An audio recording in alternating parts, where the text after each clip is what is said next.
Jaunākie dati pētījumu pasaulē rāda, kad būtībā tā izplatība ir vidēji 5–7% vai ne, bērni. Pieaugušo populācijā tas ir nedaudz mazāk, 1–3% pieaugušo. Bet es domāju, ka tas ir arī diezgan cieši saistīts ar to, ka mēs tikai nesen kā esam sākuši diagnosticēt pieaugušos. Un skatāmies, ka tā tendence ir nedaudz, ka tas pieaug, un, protams, ka tas rada sabiedrībā bažas, kas notiek, vainīgs mūsu laikmets vai nemoderno laiku slimība un audzināšana un vēl viss kaut kas tiek meklēts kā vaina, kāpēc UDHS pēkšņi ir tik skaļi dzirdams, nesen kā vēl nebija, vai ne 30 gadus atpakaļ, 20 pat atpakaļ mēs vispār par šo nerunājām. Ka tā ir būtībā tāds izdomāts kaut kāds termins, lai attaisnotu bērnu uzvedību, vecāku neprasmi audzināt bērnus un tam līdzīgi. Un, protams, kad milzīgais pētījumu loks, kas ir par un ap UDHS, un es nebīšos teikt, ka UDHS ir vispētītākie neiroattīstības traucējumi pasaulē uz doto brīdi. Tūkstošiem pētījumu notiek dažādākās sfērās, gan lietojot dažādākas ierīces kā funkcionālo magnētisko rezonanci, lai saprastu, kā strādā bērnu ar UDHS smadzenes, kā tas atšķirās no citiem bērniem, gan protams, medikamenti ļoti tiek pētīts. Gribētu teikt, ka tie ir vieni no kontrolētākajiem medikamentiem šobrīd pasaulē, un arī par to cilvēkiem ir bažas, jo tie ir spēcīgi medikamenti, bet tiešām tā kontrole ir liela. Un tas mans galvenais arī grāmatas mērķis varbūt ir bijis iedot nedaudz tādu vieglumu, nedaudz samazināt to stigmu, kas vijās apkārt šai burtu kombinācijai. Es domāju, ka mūsdienās reti būs tāds cilvēks, kurš nav dzirdējis UDHS, kuram nebūs kaut kāds viedoklis, vienam tāds un vienam savādāks, tad šeit ir tāda neliela, īsa, koncentrēta informācija, pirmkārt jau par to, kas tas tāds ir, ar zinātniskiem pamatojumiem, līdz ar to tas tā kā neatstāja vietu šaubām. Es nerunāju daudz par to, kā man varbūt liekas, kas ir UDHS, bet tiešām cenšos vadīties no tā, kāda ir pasaulē šobrīd tās vadlīnijas un cik tālu mēs esam izpētījuši, jo pētījumi turpinās, un būtībā ar katru gadu mēs šos traucējumus izprotam arvien labāk. Un tikai tad, kad mēs izprotam vai saprotam kaut ko, tad mēs arī varam sākt domāt, kā tad palīdzēt. Un tad, protams, viens no mērķiem un grāmatas nosaukums ir saprast, un saprast tāpēc, lai palīdzētu, nevis tāpēc, lai nosodītu, atgrūstu vai domātu, kur tad mums citur viņu slikt. Un tāpēc, arī mana sociālo mēdīju lapa, vai ne, tieši tā arī saucās, un tā galvenā ideja tam apakšā ir gan pedagogiem, gan arī speciālistiem, gan vecākiem ļaut labāk saprast to bērnu, kas slēpjās aiz šīs burtu kombinācijas, jo centrā visam ir bērns, un dažreiz mums tas aizmirstās. Ka viņš ir tieši tāds pats bērns, un tā kā viņš piedzima saviem vecākiem, viņš arī bija maziņš zīdainīts, un visi smaidīja un bučoja, vai ne, un lika lielas cerības, un šobrīd viņš ir paaudzies, un viņš vēl joprojām ir bērns, tieši tāds pats bērns kā pārējie bērni klasē, dažreiz viens starp 30 un daudz labāk pamanāms, bet arī ar savām gaidām, cerībām uz nākotni, ar savu potenciālu, kas nebūtu nav sliktāks kā citiem bērniem, un mums ir viņš jāsaprot, lai mēs viņam varētu labāk palīdzēt. Mani sauc Dana Skara, un es esmu psiholoģe, un kaut kā neviļus esmu aizskūlusies līdz šai tēmai, un gribētu teikt, ka esmu un katru dienu eju ar vien dziļāk, bet tas sākās tiešām ļoti nejauši, vēl studiju procesā, jau vairs droši vien nepateikšu, bet kurā mācību priekšmetā vai kursā bija jāveido prezentācija. Neatceros kādā sakarā, bet mēs grupu darbā viņu taisījām par UDHS. Un likās, kaut ko jau es biju dzirdējusi, bet tik daudz atziņas. Es pavisam savādāk biju domājis par šiem traucējumiem, un tas man ieintriģēja. Un tad, kad bija jāsāk domāt par bakalaura darbu, tad tas tapa par UDHS. Es vairs neatcerēšos precīzu tēmu, bet bija arī pētījums par kognitīvajām funkcijām un bērniem ar UDHS. Ļoti laba atzīme bija. Tiešām ļoti forša tēma, un, protams, ka maģistra darbā es ļoti vēlējos to turpināt, un tur es tiku uzaicināta vēl piedalīties pētījumā, kur tika arī aptaujāti vecāki, kuru bērniem ir UDHS, un viņi veic bērniem kognitīvos testus, un tiešām tāds īstenībā apjomīgs pētījums, kurā iesaistījās gan Latvijas universitāte, gan arī Bērnu klīniskās universitātes slimnīca, un ar ļoti interesantiem rezultātiem. Un tad es sapratu, ka man jau īsti vairs nav atpakaļceļa, tāpēc, kad tā kā es jau esmu nedaudz iezīmējusi, vai ne, un esmu tik daudz lasījusi, tik daudz zinātniskos rakstus, man ir daudz elektroniskās grāmatas par šo tēmu, un jo vairāk es lasīju, un jo vairāk salīdzināju ar to informāciju, kas ir pieejama Latvijas telpā, sabiedrībā, un dzirdot, cik ļoti nepatiesa viņa ir, skatoties uz to, ko es par to lasu un izzinu. Man ļoti kļuva žēl to bērnu, un ļoti žēl to vecāku, kuriem nākas dzīvot šajā stigmā, un ļoti bieži arī tāpēc vecākiem sabojājās varbūt attiecības ar saviem bērniem, tāpēc, ka mums jau nevienam negribās, lai mūsu bērns būtu slims, lai viņš būtu kaut kā sliktāks kā citi, bet sabiedrība uz to spiež, kad UDHS bērns tas nav labi, viņš neiederās, mums viņš nepatīk, mēs viņu gribam likt kaut kādās speciālās skolās, un, protams, ka vecākam līdz ar to arī kaut kādā mērā rodas kaut kāda pretestība pret to bērnu. Un tad man bija tāda sajūta, ka es gribu kaut kādā veidā citai mūsu Latvijas sabiedrībai kaut kā nodot šo informāciju, to informāciju, kuru es lasu, tos kontus vai tos podkastus, kurus es klausos, un, protams, angļu valodā, jo latviešu valodā ir ļoti, ļoti maz informācijas īstenībā par UDHS, un līdz ar to vecāki būtībā kampj katru drupaču, kas kaut kur latviski parādās, un nevienmēr viņa ir varbūt uz zinātniskiem pētījumiem balstīta. Un tā arī rodas šī stigma apkārt šiem traucējumiem. Un tā es izveidoju savu Facebook lapu, būdama, man liekas, vēl students, ar domu, ka sākšu lēnām vienkārši sniegt to informāciju. Un sekotāju skaits auga ar katru ierakstu. Tiešām es sapratu, ka esmu izdarījis pareizo lēmumu. Pie sevis vēl domāju, kāpēc es to nedarīju jau ātrāk. Nezinu, kaut vai maģistra rakstīšanas procesā, ka tā informācija tiešām nāca pie maniem ļoti daudz. Un tā tapa ieraksts pēc ieraksta, daudz komentāru, daudz pateicības, daudz sekotāju līdz brīdim, kamēr mani uzrunāja skolas vārds projektu vadītāja. Vienkārši zvanīja, stādījās priekšā un saka, hei, mums ļoti patīk tas saturs, ko tu veido, bet negribētu rakstīt grāmatu. Tieši tikpat viegli, vai ne? Mums ļoti patīk tev ieraksti, mēs gribētu, lai tas tādā stilā arī ir tāds viegls, un viņas turpināja runāt, un es pēc viņiem domāju, tā kā nopietni. Tā kā nopietni viņi man ir uzrunājuši, lai es rakstītu grāmatas. Protams, no sākuma nobijos, jo es domāju, es neesmu autors, es esmu rakstījis maģistra darbu vai zinātniskos pētījumus, bet tas ir pavisam kaut kas savādāks. Es māku tā zinātniski kaut ko uzrakstīt, pamatot sarežģītiem terminiem, pārfrāzēt, bet rakstīt pati. Un tad mani atstāja ar to domu, tā kā padomā un padod mums ziņu.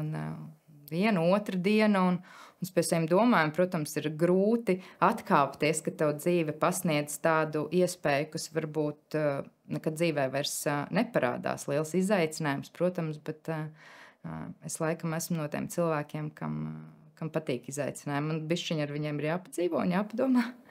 Bet pēc tam man ir ļoti grūti pateikt nē tādām iespējām, kurās saredzu potenciālu. Un es to tieši iztulkoju kā iespēju uzrunāt vēl lielāku sabiedrības daļu, nekā es to daru šobrīd. Un zinot, ka skolas vārds veido mācību materiālus un ļoti cieši strādā ar skolām, es sapratu, ka šīs ir manas ieejas durvis, kā es varu tikt pie pedagogiem, kā es šo savu ziņu, jo es zinu, ka manam kontam seko arī izglītības iestādes, es to redzu, gan pirmsskolas, gan skolas, un tas ir forši, bet šis bija kaut kas tāds taustāms, kas varētu būt skolu bibliotekās vai stāvēt skolotājām uz galda, vai ne, un jā, ar cerību, kad es varētu papildināt kāda skolotāja zināšanu klāstu un kādam bērnam, un varbūt, ka daudziem bērniem tādā veidā atvieglot mācību procesu un arī pašvērtējumu uzlabot un neļaut padoties uz skolu, jo tas ir tas, kas bieži ar bērniem notiek, un tad mēs to redzam uzvedībā,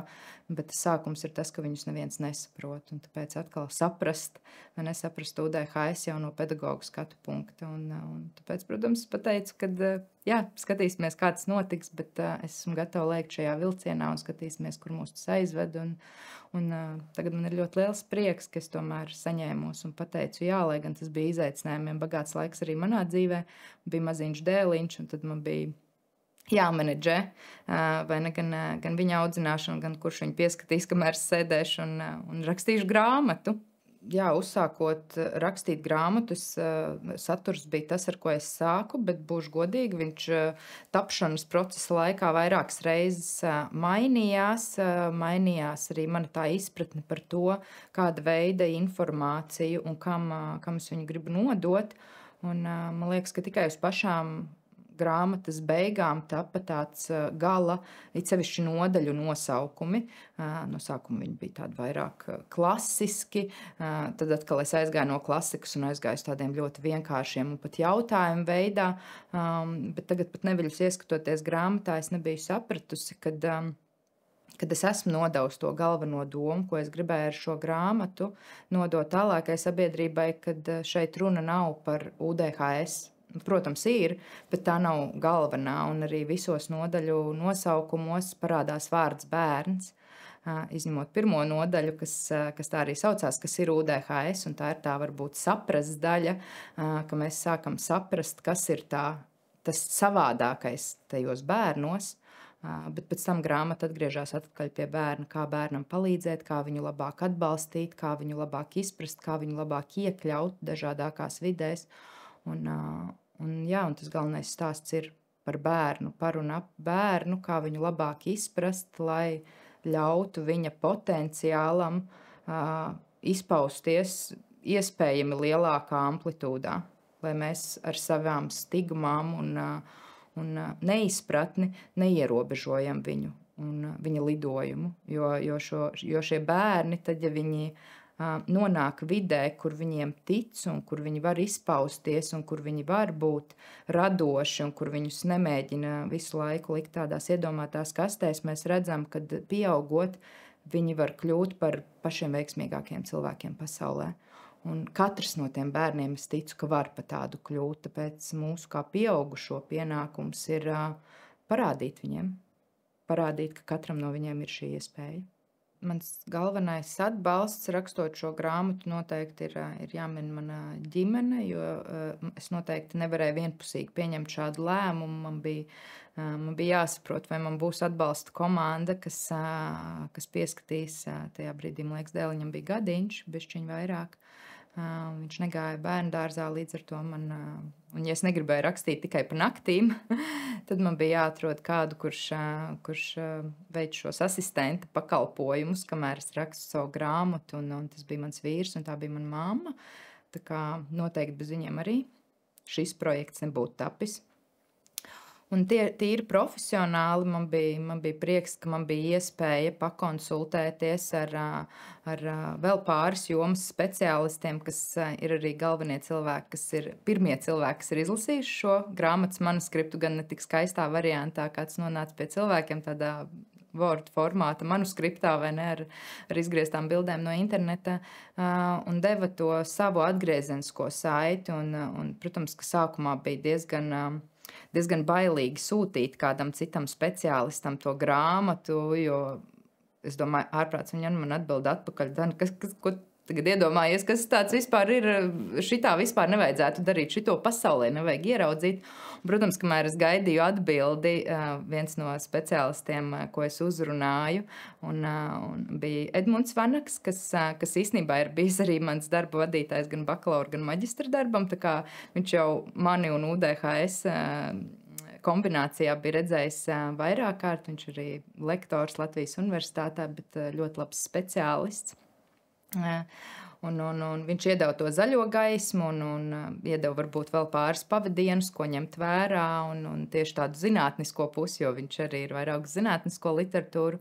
Un tad sūtot jau Karīnai, bērnu psihiatrei, es arī saņēmu ļoti labu pozitīvu atgriezenisko saiti, jo pie viņas es īstenībā biju vēl vairāk nobijusies, jo viņa tomēr ir ārsts, un es esmu psihologs, un tad psihologu kaut kā var būt labāk, un ar Edmundu jau man tā sadarbība bija izveidojusies, bet ar Karīnu nē, un tad, kad viņa uzrakstīja, jā, super, es jau tagad redzu, kā es šo varētu ieteikt saviem klientiem, ka šī tiešām ir ļoti svarīga informācija, man bija tāds, tagad man vairs nav bail to rādīt arī vecākiem pedagogiem, kad es zinu, ka tas ir izgājis jau caur vairākiem speciālistiem. Tad, protams, UDHS biedrība Latvija līdzdibinātāja Sandra, kas arī iedeva daudz tādus pavadošos vārdus un teica, kad viņai arī esot tuvu šai tēmai, arī kā vecākam, ka viņa uzskata, ka šī grāmata ir ļoti, ļoti svarīgi. Tā kā es paldies tiešām šiem cilvēkiem. Ne tik daudz varbūt par atsauksmi priekš lasītājiem, bet par to, ka es pat priekš sevim guvu apstiprinājumu tam, ka tā grāmata ir pietiekami laba, lai viņi redzētu dienas gaismu un viņai nevajag palikt tikai folderī uz man datora. Tā sākotnējā doma, rakstot šo grāmatu un arī būtībā vienojoties ar skolas vārds, bija, ka mēs uzrunāsim tādus pirmskolas sākuma skolas vecuma bērnu, vecākus un pedagogus. Un tā bija viena no galvenajām vadlīnijām, pēc kuras es tā kā rakstīju šo grāmatu, bet tagad, kad viņa ir uzrakstīta, un es esmu saņēmusi jau īstenībā pirmās atsauksmes no cilvēkiem, kas viņu ir izlasījuši, paldies par tiem un gaidu arī no pārējiem, ļoti priecāšos par konstruktīvu kritiku, rakstīja viena mamma, kur teica, es esmu izlasījusi tikai kaut kādas 12 lapas puses, tā kā man ir bērns ar UDHS, un šobrīd es saprotu, ka šis jau ir stāsts par mani skolā. Es biju tā nebēdnīgā meitene, kuru dzina ārā no stundām, kurai rakstīja piezīmes, un tagad es saprotu, ka šis ir stāsts par mani, ne tikai par maniem bērniem. Un arī savā praksē, tā kā es bieži veicu bērniem izpētes, psiholoģiskās izpētes, un likumsakarīgi pie maniem vairāk griežas vecāki tieši ar aizdomām par UDHS, tad šo scenārijus arvien biežāk dzirdu no vecākiem. Viņi iet izpētes procesu, un viņi saprot, ka UDHS ir ģenētiski diezgan pamatoti traucējumi. Viņi pārdzimst 70–80% gadījumu. Ja bērnam ir UDHS, mēs meklējam, no kurienes tas ir nācis. Un, protams, ļoti bieži tie ir viens no vecākiem vai vecvecāki.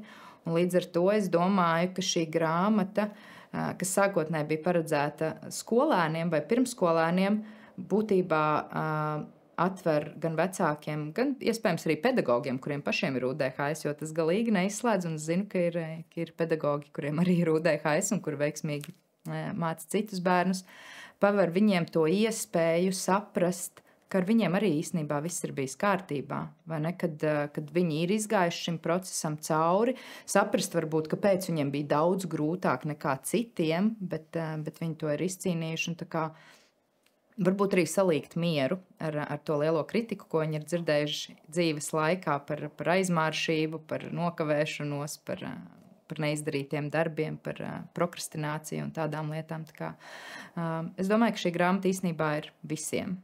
Es domāju, ka visi viņu varētu izlasīt, jo ņemot vērā, kad tā izplatība tie ir visizplatītākie neiroattīstības traucējumi, klasē vismaz vienam bērnam tie būs vidēji statistiski. Es gribētu teikt, ka jau pat vairāk, kas nozīmē, ka darba kolektīvā vismaz vienam būs.